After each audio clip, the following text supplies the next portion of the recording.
Bueno, te darás cuenta que la batalla cultural es enorme, es gigantesca. Tiene muchísimas décadas esta nueva etapa de batalla cultural que hace a la rémora, a los cadáveres ideológicos de los que habla Giovanni Sartori, pero que asumen un claro sesgo marxista en ese intento ya de la década del 60 de reivindicar y de darle renacimiento a la teoría marxista, que en sí misma es una teoría totalitaria.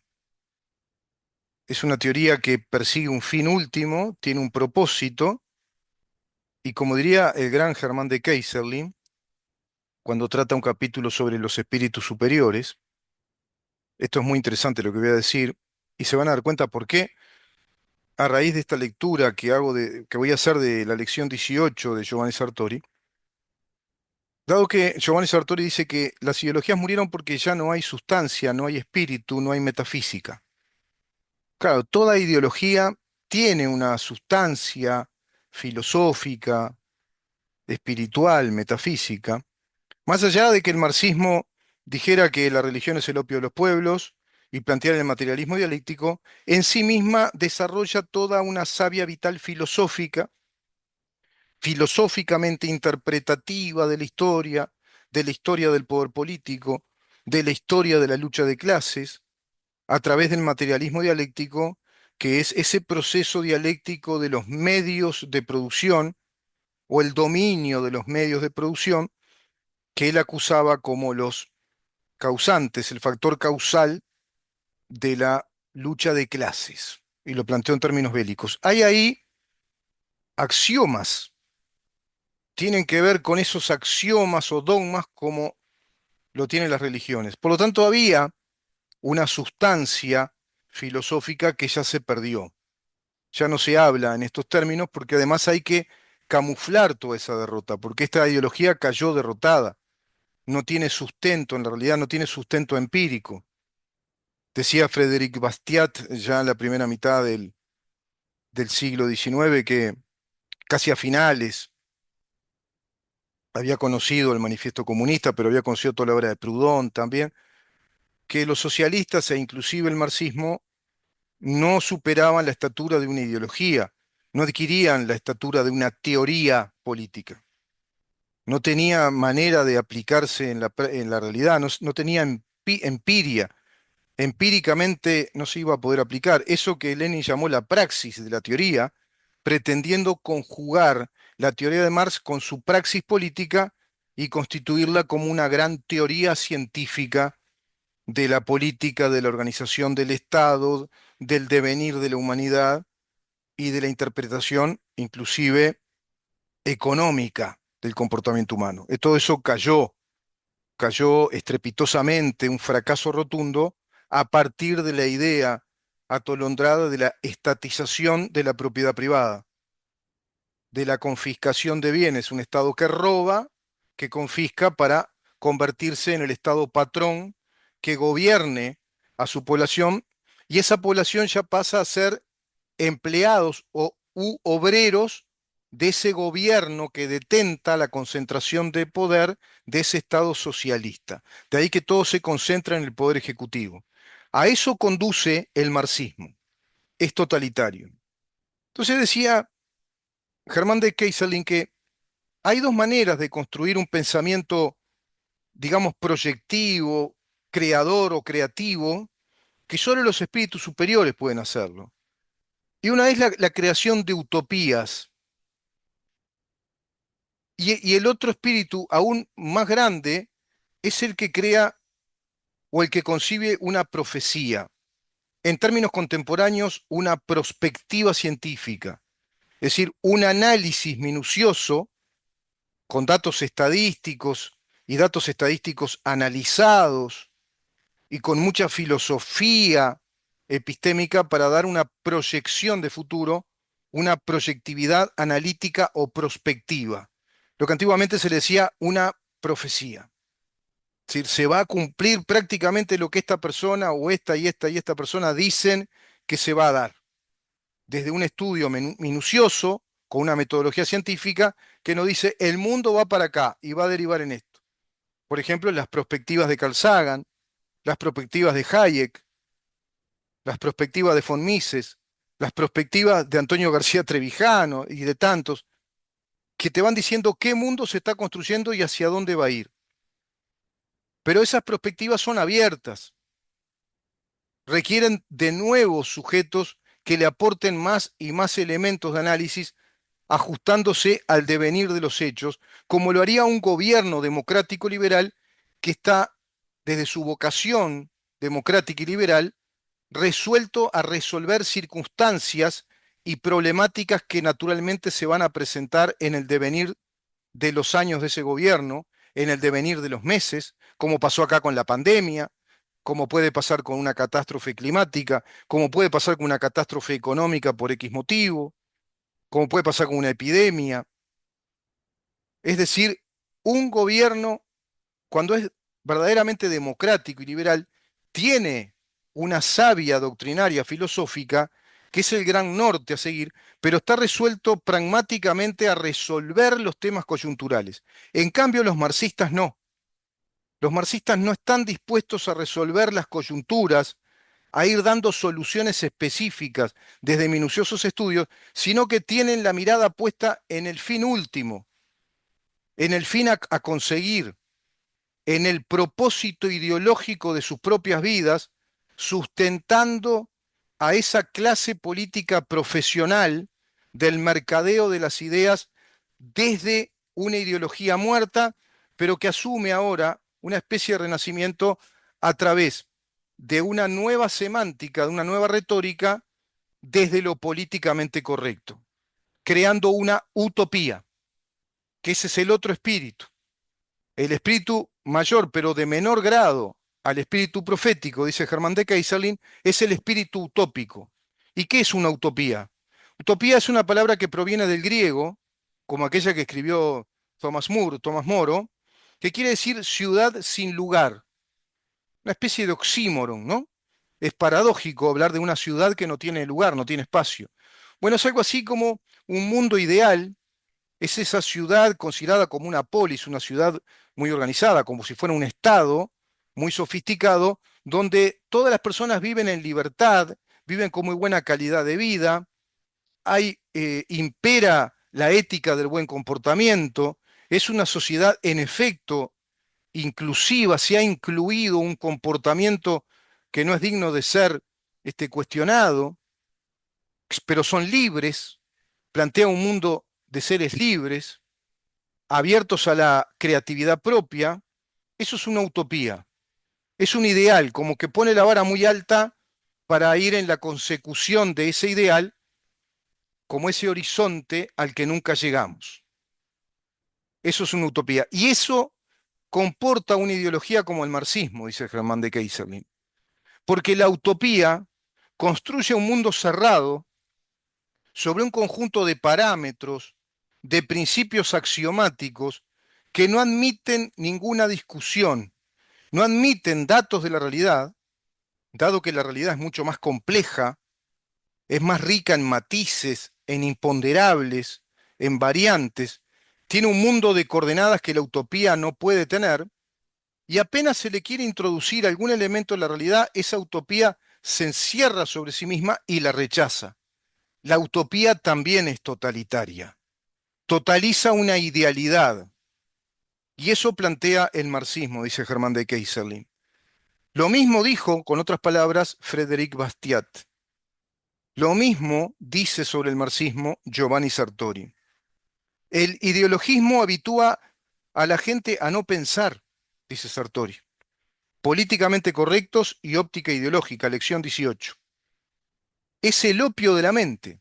Una ideología es el opio de la mente, pero es también una máquina de guerra concebida para agredir y silenciar el pensamiento ajeno, precisamente. Todo pensamiento ajeno a esa utopía ideológica, todo pensamiento que la contradiga, que le aporte una crítica, inclusive honestamente, es considerado enemigo. Nada puede contradecir a la utopía ideológica. Por ende, es un bozal, es una especie de establecimiento carcelario del pensamiento que evita razonar, te impide razonar. Y con el crecimiento de la comunicación de masas, como lo que está ocurriendo en estos tiempos, ha aumentado el bombardeo de los epítetos. Epíteto significa en nuestro idioma calificativo. Acá muchos interpretaron incorrectamente la palabra epíteto, que es un adverbio, como si fuera un insulto. Puede haber un epíteto insultivo, pero hay epítetos calificativos, epítetos que son expresiones que califican algo. Lo políticamente correcto, eso es un epíteto. El capitalismo genera desigualdad social, eso es un epíteto. Y se van acotando en esas reglas semánticas que son fórmulas, son expresiones que te evitan razonar. Y aquel que profundiza en el concepto de igualdad social o desigualdad social estructurada por el capitalismo crónicamente, y la dejan ahí, y luego te hacen un desarrollo alambicado, pero que no tiene asidero en los hechos, sino que es puro relato, se va dando entonces la construcción discursiva, teórica, primero filosófica, legitimada socialmente, de lo políticamente correcto, porque se imponen en el universo global de las casas universitarias, de los cenáculos intelectuales, de las tribunas académicas, y todos esos académicos son militantes integrantes de partidos de izquierda, que conforman a su vez una carrera política, muchos de ellos, y otros tras bambalinas son esos monjes negros que van nutriendo de una nueva doctrina ideológica a los operadores políticos que hacen la carrera profesional del poder político dentro del Estado, en esas oligarquías o en esas aristocracias o en esas castas del poder político que están cimentadas en las estructuras burocráticas de los partidos o coaliciones partidarias. Todo esto lo agrego yo ahora. La descalificación ideológica no necesita explicación, claro, dice Sartori. Descalifican y se terminó. Esto es de derecha, epíteto. Esta es una opinión de derecha, este es un facho. Descalifican, agreden y hacen una transposición también. Transponen lo que ellos son a modo de epíteto en los demás. Pero nunca hablemos de pensamiento, nunca hablemos de un debate de ideas, nunca hablemos del desarrollo analítico de lo que quiere decir lo que proponen las izquierdas marxistas organizadas desde la Agenda Global 2030, ahora 2045, y desde el marxismo-leninismo camuflado por una nueva retórica o discursiva desde el Foro de San Pablo con el documento Socialismo del siglo XXI, publicado oficialmente en el año 2005. Las ideologías en grado sumo, dice Sartori, las ideologías y en grado sumo la ideología marxista, fíjense en la inflexión, las ideologías y en grado sumo, o sea, la mayor de las ideologías, la marxista, ya están muertas, pero de ellas ha sobrevivido lo políticamente correcto. Estas ideologías, como el marxismo, que ya murió, no tiene aplicación, no tiene asidero en la realidad, no tiene base empírica, por ende no tiene sustento científico. Sin embargo, se nos legislan fiscalías de lesa humanidad, se nos legislan fiscalías de derechos de género y delitos vinculados a los derechos de género, se nos legisla un Ministerio de Desarrollo Social que es una burocracia montada para perpetuar la gerencia de la pobreza, cuando en verdad el asistencialismo ha sido creado por el liberalismo y los estados liberales, cuando hay desestructuras, cuando hay desigualdades, asimetrías entre clases sociales por distintos motivos, y el Estado sí socorre económicamente en primera instancia como un SOS, como un salvataje, pero inmediatamente le aporta la exigencia a todas esas personas de calificarse. ¿Para qué? Para que posteriormente se integren al mercado de trabajo y se liberen. No eternizar la limosna, la asistencia, porque eso está empobreciendo cada vez más a esos dependientes de un Estado que da limosnas, de un Estado papá, mamá, de un Estado que los mima, de un Estado siempre presente que no los deja crecer, pero sí les permite comer, vestirse, sacándole plata a los que producen de verdad. Por lo tanto, deja condenados a una pobreza crónica a quienes asiste y empobrece a los que están produciendo.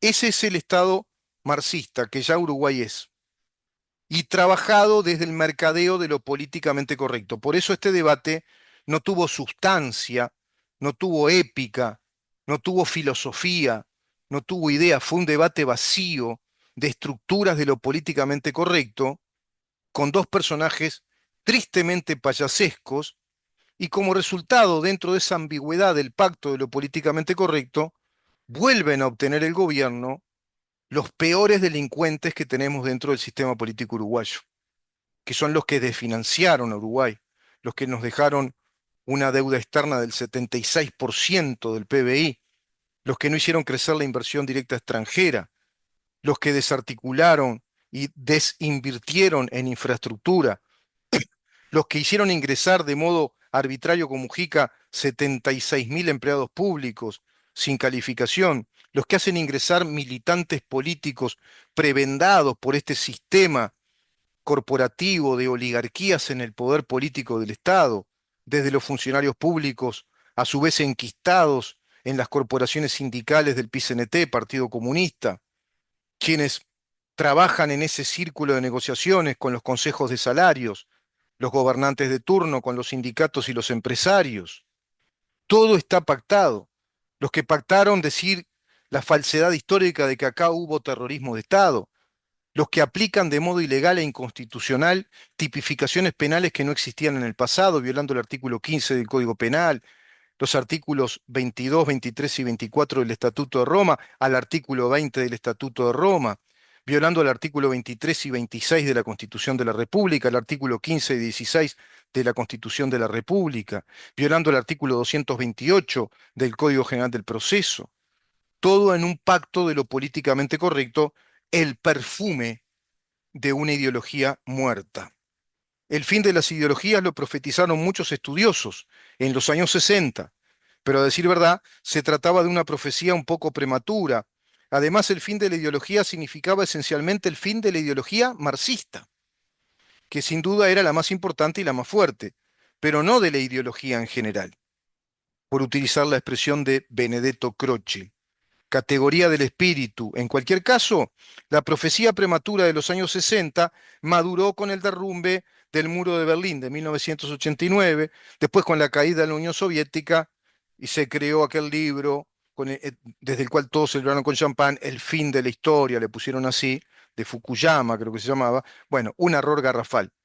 Renace el marxismo ya en la década del 60, va renaciendo con nuevas estrategias y se va a imponer fuertemente desde la consolidación de la Agenda 2030 y acá para América Latina y el Caribe con la consolidación de esa internacional comunista más radical, marxista-leninista, pero también con un discurso velado, que lo podés encontrar en las bases programáticas del Frente Amplio, y me refiero al Foro de San Pablo y su proyecto Socialismo del siglo XXI, que es el modelo que está detentando la tiranía del totalitarismo de Venezuela desde un proceso revolucionario que es la estrategia del populismo revolucionario.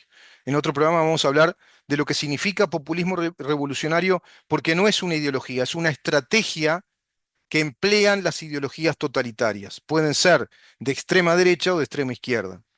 Que quizá en verdad se deba hablar tanto del comunismo como del fascismo y del nazismo como tres regímenes totalitarios primos hermanos que son de izquierda.